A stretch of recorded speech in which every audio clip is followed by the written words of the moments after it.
Halo, selamat datang di VH Project. Terima kasih untuk Anda yang telah menyaksikan video kami sebelumnya dan selamat bergabung untuk Anda yang baru saja mengklik video ini. Kasus pembunuhan berantai seringkali menyita perhatian publik. Pembunuhan berantai ini tidak hanya dilakukan oleh pria, tetapi juga dilakukan oleh seorang wanita. Kali ini, kami akan mengulas kisah wanita sadis yang telah melakukan pembunuhan berantai. Saksikan selengkapnya hanya di VH Project. Pertama, Belle Gans, La Porte Gauss. Belle Gans merupakan seorang wanita kelahiran Norwegia pada tanggal 11 November 1859. Menurut cerita, ia berimigrasi ke Amerika pada tahun 1881 dan bekerja sebagai asisten rumah tangga di Chicago. Dan pada tahun 1884, ia menikah dengan penjaga keamanan Toserba yang bernama Matt Ditley Anton Sorensen. Selama 1 dekade selanjutnya, mereka hidup dengan beberapa anak adopsi.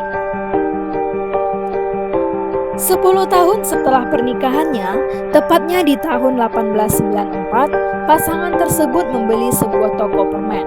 Namun, bisnisnya ini mengalami kerugian akibat kebakaran. Kebakaran yang terjadi dicurigai karena akibat kesengajaan. Namun, tidak ada bukti yang kuat, sehingga Belle dan suaminya mendapat uang ganti rugi dari asuransi. 6 tahun kemudian, rumah Belle terbakar, dan ia kembali mendapat ganti rugi dari asuransi sebanyak $2.000 Amerika Serikat. Anehnya, pada saat yang sama, tepat di tanggal mereka menerima asuransi, suami Belle meninggal karena pendarahan otak. Belle memberikan keterangan kepada polisi bahwa suaminya baru saja pulang bekerja dengan keluhan rasa sakit di kepalanya. Belle mengatakan ia memberikan bubuk kina yang merupakan obat sakit kepala yang ampuh pada masa tersebut, lalu menyiapkan makan malam. Saat kembali untuk mengecek suaminya, ternyata ia sudah tak bernyawa. Dokter menduga apoteker salah memberikan obat kepada Belle, yakni morfin, bukan bubuk kina. Akibat kematian Sorensen, Belle mendapatkan uang asuransi jiwa sebesar $5.000 Amerika Serikat saat itu. Awal mula pembunuhan berantai terjadi. Uang asuransi kematian suaminya digunakan Belle untuk membeli lahan pertanian di La Porte seluas 48 hektar pada tahun 1901. Pada tahun berikutnya, Belle menikah dengan seorang pria Norwegia bernama Peter Gans.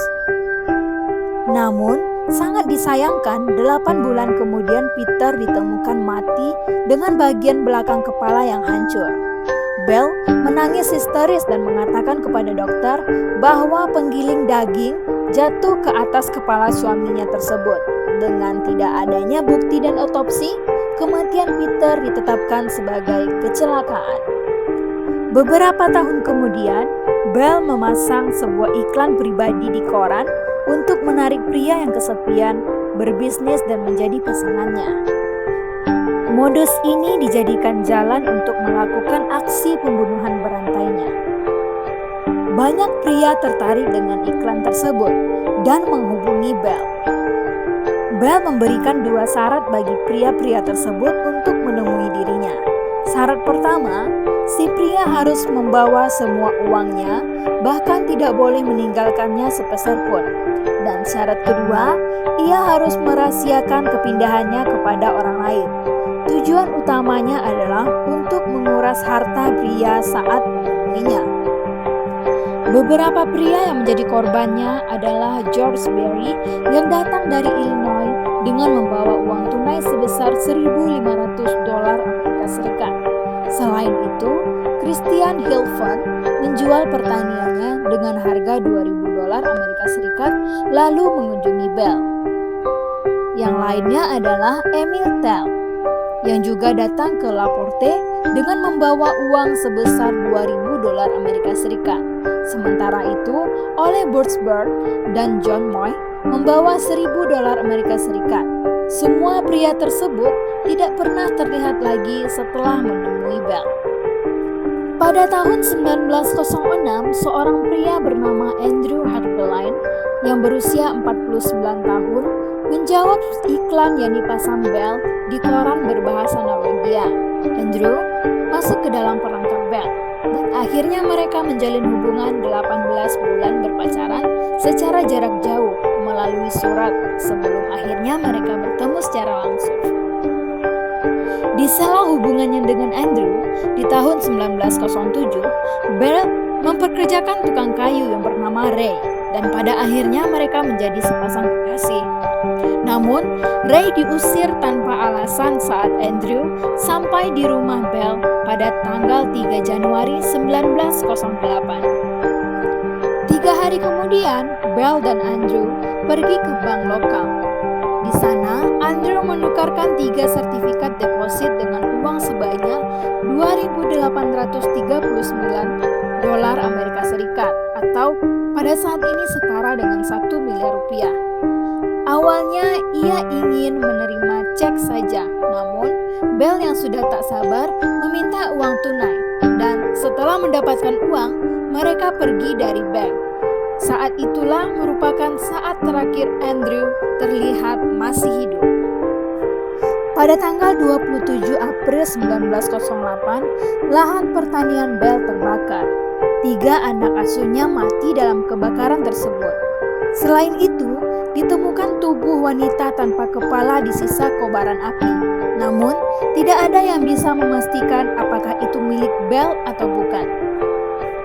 Para pria lokal mencoba menggali pertanian untuk mencari kepala mayat tersebut.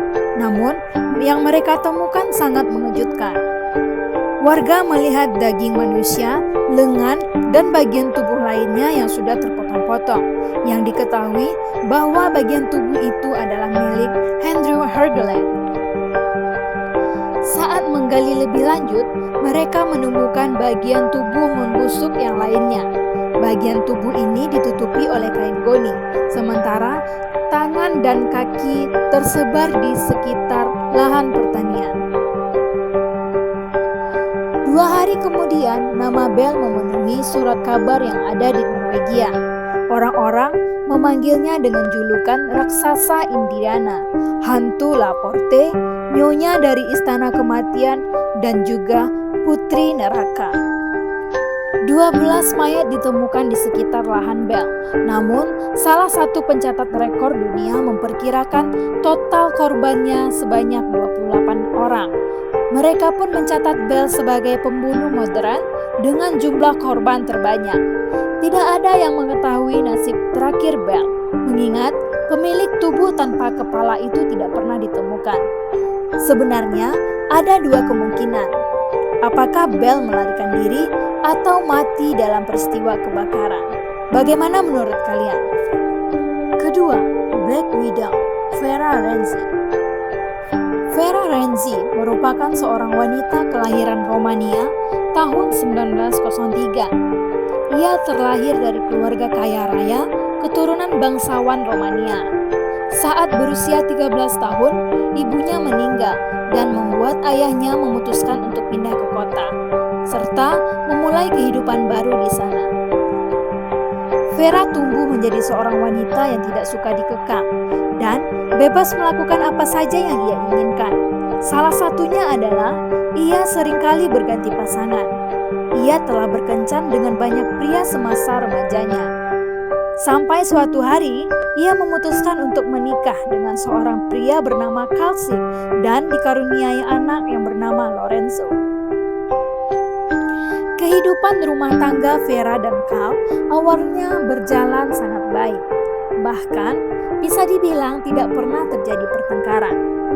Sampai suatu hari, Carl tidak pulang ke rumah selama beberapa hari dan sering pulang larut malam karena pekerjaan. Hal ini lantas membuat Vera menjadi curiga pada suaminya tersebut dan menuduhnya telah berselingkuh. Karena rasa cemburu yang berlebihan, Vera meracuni suaminya hingga tewas. Ia lalu menyimpan jenazah suaminya dalam sebuah peti mati yang berada di ruang bawah tanah rumahnya. Kepada para tetangga, Vera mengaku bahwa suaminya tersebut telah pergi meninggalkannya begitu saja di rumah. Setelah menjanda, akhirnya Vera memutuskan untuk menikah lagi dengan seorang pria bernama Joseph. Sama seperti suami yang terdahulu, setelah beberapa bulan menikah, Joseph dikabarkan juga menghilang secara tiba-tiba dan tidak pernah ditemukan lagi. Vera kembali mengaku bahwa suami keduanya tersebut telah pergi meninggalkannya secara tiba-tiba. Pada suatu malam, Vera menghadiri sebuah pesta dansa dan bertemu dengan seorang pria pebisnis tampan yang menarik perhatiannya. Sayangnya, pria ini telah memiliki seorang istri. Walau pria itu memiliki istri, Vera tetap tidak menyerah menggodanya, sampai akhirnya mereka menjalin sebuah hubungan gelap.